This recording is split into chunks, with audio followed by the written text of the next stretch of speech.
Hi guys, Daniel from Team Kuribrohs here, and I'm joined by Johnny Lee. We are at YCS Niagara Falls, and Johnny, you're quite an established player in the North American Yu-Gi-Oh community. So for a lot of our audience who are European, would you like to just introduce yourself a little bit? Sure. So currently I'm not super active. I still attend events, but because of work and school obligations, I'm not an active player.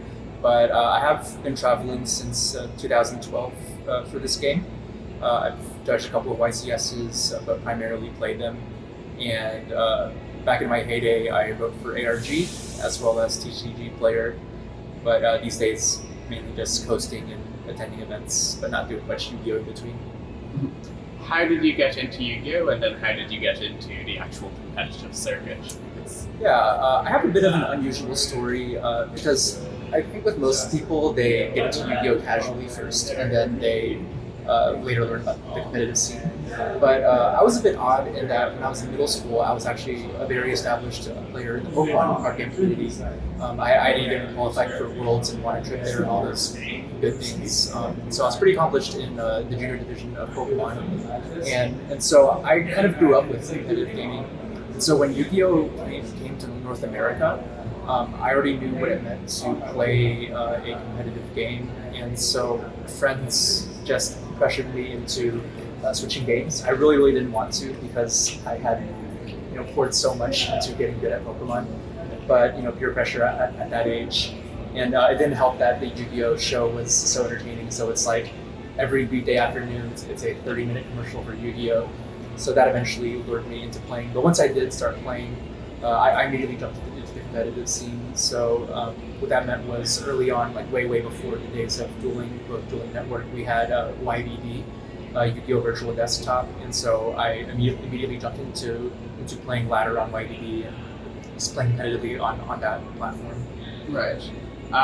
So first off, I mean, you mentioned Pokemon TCG. Do you have any regrets that you're not still active with that, or what do you think is the difference between the two games and why you end up playing Yu-Gi-Oh? So at the time that Yu-Gi-Oh came out and my friends were pressuring me to change games, I was really upset about the switch, not just because I invested a lot in Pokemon, but also because Yu-Gi-Oh was a very simple game at the time. And so I was very frustrated that I was in essence downgrading from being able to play multiple Lokes in a turn, drawing tree. Playing a fairly complex game to a very simple game. And so I was just like, what am I doing? But over the years, Yu-Gi-Oh gradually grew into what I would argue is a far more complex game. And so I guess things worked out for the best, and I'm very thankful for that.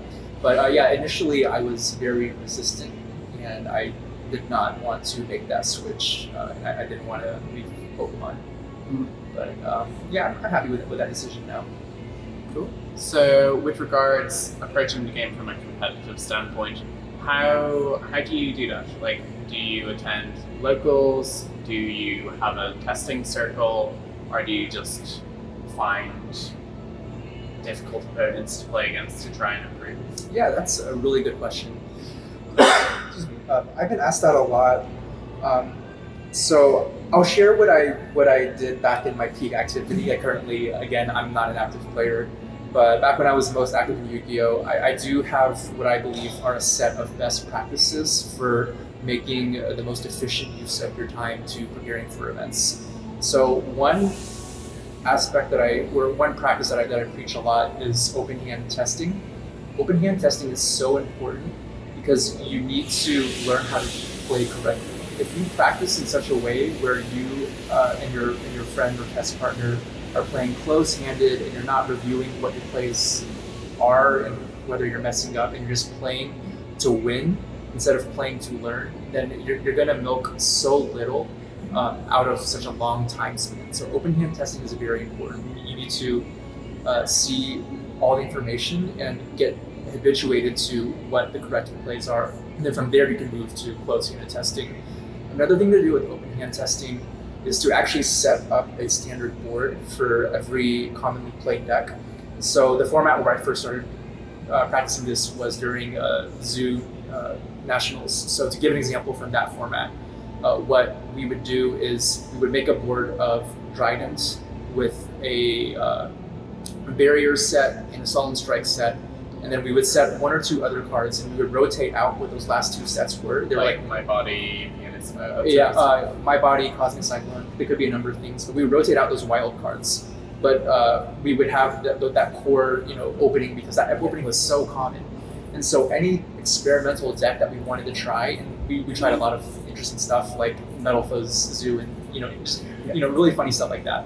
So anything that we wanted to see whether it could compete, we would just make that opening, and then have our experimental deck try to break the board. And if it can't consistently do that, then we know to toss the deck aside. Now imagine trying to reach that same conclusion without open hand testing, without setting up that board. You would have to play so many iterations of games in order to experience the right scenarios enough times. So it's better to just create the scenario to begin with. Similar things with testing individual cards. So the same principle applies from testing a whole deck to an individual card idea. Do I want to open this card? Well, put it in your opening hand and then test a bunch of hands with it against the standard board that you're trying to test against. Don't play actual games and wait until you draw it, because that would just, again, it's so inefficient use of time. Yeah, it's very inefficient. So I'm a strong advocate for those practices. Besides that, if you, like many, I would say like most players, are in a geographical region where you just don't have access to the top talent out there, and you can't play against the best players in person, which was often the case with me, because my circle was always out. They never lived in the same state as I did. I think the right practice there is to just play online a whole bunch. There's some things that you can't practice online, like your diction and just Jedi tricks, but for the most part, getting the right plays down is so much more important than that, and you can get into that volume testing online. I mean, that's the thing. You need to get down to kind of mechanically perfect plays before you start bothering with the psychology of the game. Right. Because that is an important element. Yeah, it's important, but that's very true. When it comes to those 2 domains, the psychology of the game is at least 90% of success. 10% of success, and mechanics is at least 90%. So yeah, you can be as fancy as you want, but if your opponent combos off, you can't play your combo, or you don't get right. The fancy stuff is useful maybe like once or twice per tournament weekend, but ultimately what the bread and butter of developing consistency is all about, just getting in that volume testing, playing against a lot of opponents online, getting used to what the average player does. Oh, and back to your original question about testing. Testing against the average play is so important, and this is something that Patrick Hogan pioneered. The idea is, when you and your test partner face off, one person should play the role of the average player and play plays as if they're average. If there's a play that they could only see after 5 minutes of thinking, you should not have your test partner do that play, because that's just not tournament realistic. Sure.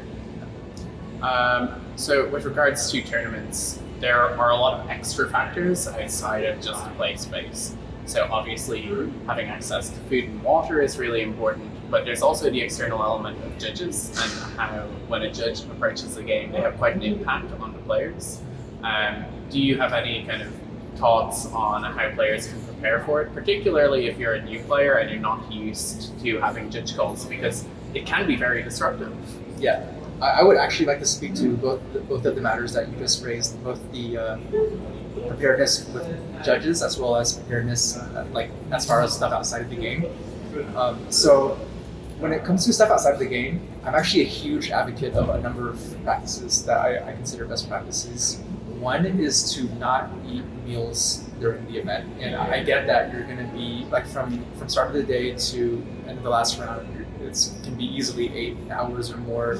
Way more. way more, especially before the time rule change. But yeah, so I learned my very first YCS that if you eat a meal, it just it has your body turned into rest and digest mode, because a lot of your body's resources, your energy, will be spent on digesting that giant meal that you just ate, and so you're at that same time, your body's not going to be in the fight or flight kind of activated mode that you want to be in mentally for the actual challenge of playing. So avoid meals. I highly recommend snacks, high protein snacks, not ones that are carby. Yeah, carby, especially not like high glycemic index carbs, like like not a cereal bar, but a protein bar would be much more preferable. I actually bring edamame with me to events, just like little snack bags of like roasted edamame. So yeah, huge advocate of that. Other stuff is wear a watch that has a timer, because you can't guarantee that you'll always be at an event that has a proper clock, or that on any given round that you'll sit in a place where you can see a clock. So yeah, like here, only half of the players can ever see the clock. Right, and then at the regional level, you can't even guarantee a clock sometimes. So definitely have a watch with a timer. Obviously, bring a notepad, bring all your game supplies, and just bring things that give you comfort. Like I like to keep my headphones with me. Again, going back to that theme of keeping your mind activated. So you want to be in the fight or flight mode, not in digest mode. So before round one, I'll have my headphones on and I'll blast very energetic music, so that my mind is kind of forced to be in that fight or flight state. To the other side of your question about preparedness for, I guess, the player management side of things, that's a really good question. It's something that takes a lot of tournament experience to really develop a strong knack for. So often you hear players complain that, I would have won that round had this ruling not gone in my favor, or had this or that happened differently. And it's something not game mechanic related, but more player management related. Yeah. And so the most obvious and first piece of advice regarding that is just appeal. Even if you're fairly sure that the ruling is right and you have no reason to believe that the judge is doubting themselves, or that your opponent is being malicious, still appeal if there's that grain of doubt, because you don't want to lose to a bad ruling, even if everyone involved had good intentions. Even when it's a good ruling, if the judge has missed out on a piece of information, like I think something that's really important is learning how to present the information to the judge, and less experienced judges, who will often be the ones on the floor, might not think or remember to ask all of the relevant questions. Right. That ties very well into the next point I was going to make, which is it's not just what you say, but how you say it. So for a ruling, this point doesn't matter as much. I mean, just if you ask a ruling, they'll give you the ruling. But for more nuanced player management judge calls, like my opponent is slow playing, or my opponent didn't handle the situation correctly, or there's miscommunication, in those situations, how calm you are and how succinct and clear you can be in conveying the game state matters so much. I judged YCS Knoxville earlier this spring, and I had one judge call where a fairly known and accomplished player called me, and this is someone who you definitely not think of as a weak player by any means, but the way that he presented the game state, he was so flustered by what was going on that he couldn't communicate a clear sentence to me about the situation, and so I couldn't rule in his favor, because he wasn't really arguing anything for his side. And so, given what I was presented by both players' side of the story, I went with the player who would clearly present what they said, and their story was airtight. And so, you need to be able to communicate what happened clearly, and definitely don't get hot-headed when you get angry. The judges, they're not going to show it, but they're probably thinking inside their head like that it won't endear you. Yeah, it won't endear you. Yeah, like they're not exactly going to be on your side if you're going to start yelling at your opponent or at the judges or anything like that. So yeah, call the judge, appeal, and be clear and cool-headed when dealing with that, and be kind to your opponent too, because at the end of the day, reputation matters, respect matters. Yeah.